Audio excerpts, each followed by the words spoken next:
David. Jadi intinya komitmen ini apa sih sebenarnya?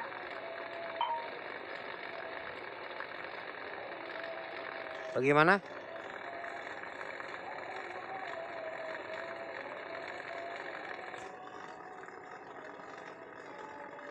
Gimana le? Jadi katanya gini tadi Le Bagudung, apa sih inti dari komitmen itu yang sebenarnya gitu? Oh. Oke, silakan jawab Le. Tapi ditanya kepada Le si David. Oh, inti komitmen. Sebenarnya kalau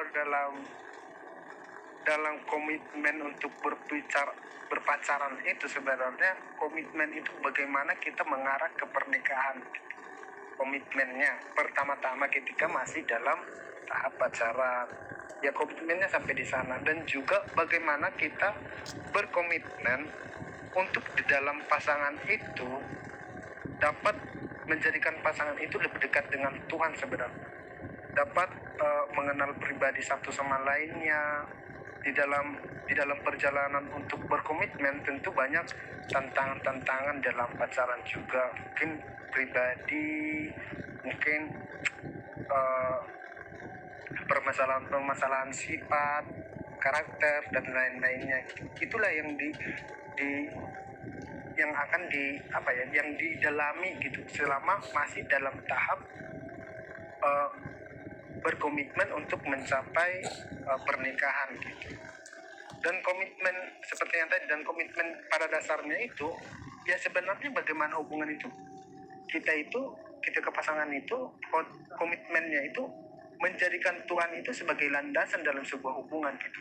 Namun beda halnya ketika sudah menikah gitu, seperti yang tadi dibilang ya.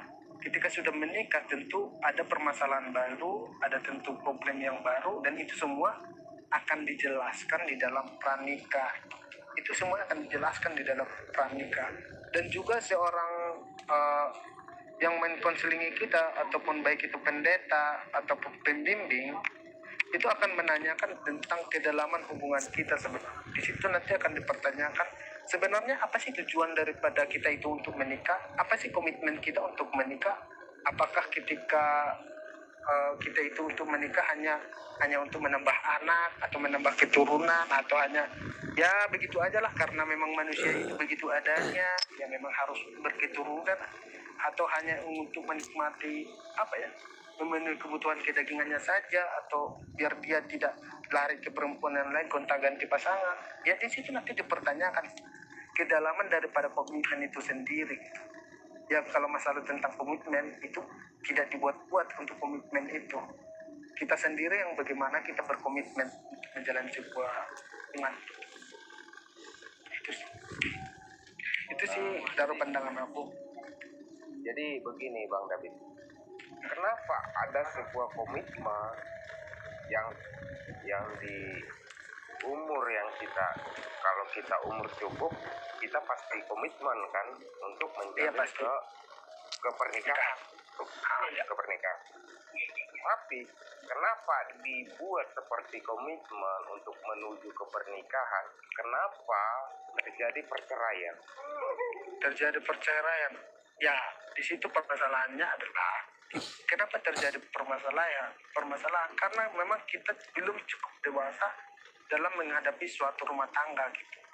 Dan juga selain kita tidak dewasa dalam menghadapi pergumulan rumah tangga, kita tidak melibatkan seutuhnya Tuhan dalam rumah tangga kita gitu. Kita hanya mengandalkan bagaimana kita untuk menyelesaikan masalah-masalah itu dengan kemampuan pemikiran kita, mungkin dengan cara kita berpikir, cara kita, ya ego kita, semua kita libatkan hanya tentang hanya tentang diri kita.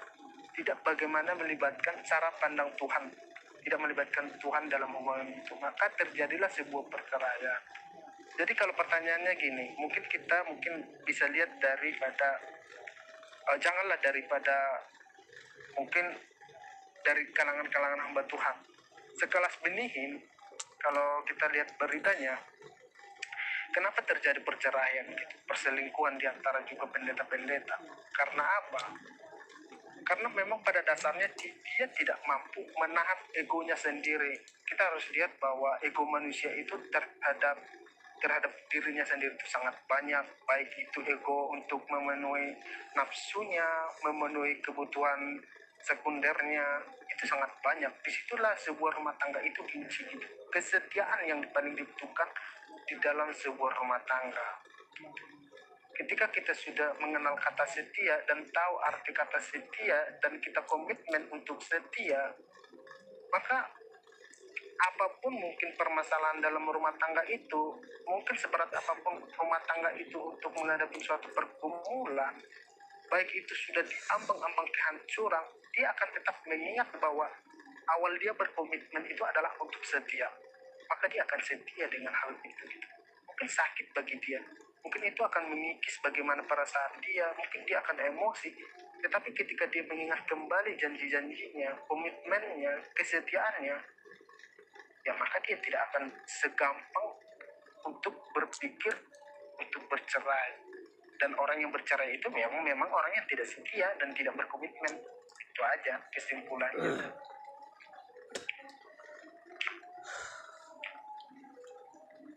Jadi mohon maaf intervensi aku Bang David sama Abang Guru si Resti begini.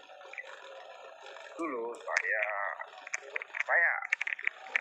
orangnya nakal sangat, terjun ke narkotika, lebih narkotika. Jadi seperti saya dulu sempat gagal, saya kenalan sama hamba Tuhan,